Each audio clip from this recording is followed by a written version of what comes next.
Livre des Proverbes, chapitre 26. Comme la neige en été et la pluie pendant la moisson, ainsi la gloire ne convient pas à un insensé. Comme l'oiseau s'échappe, comme l'hirondelle s'envole, ainsi la malédiction sans cause n'a point d'effet. Le fouet est pour le cheval, le mors pour l'âne, et la verge pour le dos des insensés. Ne réponds pas à l'insensé selon sa folie, de peur que tu ne lui ressembles toi-même. Réponds à l'insensé selon sa folie, afin qu'il ne se regarde pas comme sage. Il se coupe les pieds, il boit l'injustice, celui qui donne des messages à un insensé. Comme les jambes du boiteux sont faibles, ainsi est une sentence dans la bouche des insensés. C'est d'attacher une pierre à la fronde que d'accorder des honneurs à un insensé. Comme une épine qui se dresse dans la main d'un homme ivre, ainsi est une sentence dans la bouche des insensés. Comme un archer qui blesse tout le monde, ainsi est celui qui prend à gage les insensés et les premiers venus. Comme un chien qui retourne à ce qu'il a vomi, ainsi est un insensé qui revient à sa folie.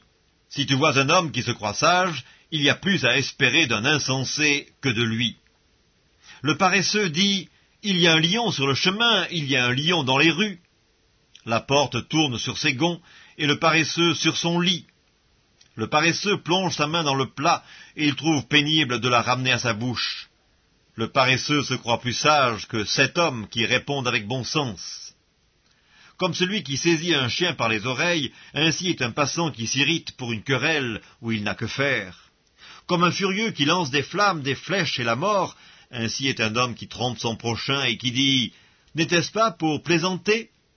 Faute de bois, le feu s'éteint, et quand il n'y a point de rapporteur, la querelle s'apaise.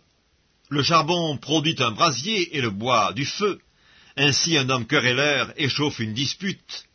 Les paroles du rapporteur sont comme des friandises, elles descendent jusqu'au fond des entrailles. Comme des scories d'argent appliquées sur un vase de terre, ainsi sont des lèvres brûlantes et un cœur mauvais. Par ses lèvres, celui qui hait se déguise, et il met au-dedans de lui la tromperie. Lorsqu'il prend une voix douce, ne le crois pas, car il y a 7 abominations dans son cœur. S'il cache sa haine sous la dissimulation, sa méchanceté se révélera dans l'assemblée. Celui qui creuse une fosse y tombe, et la pierre revient sur celui qui la roule. La langue fausse a de la haine pour ceux qu'elle écrase, et la bouche flatteuse prépare la ruine.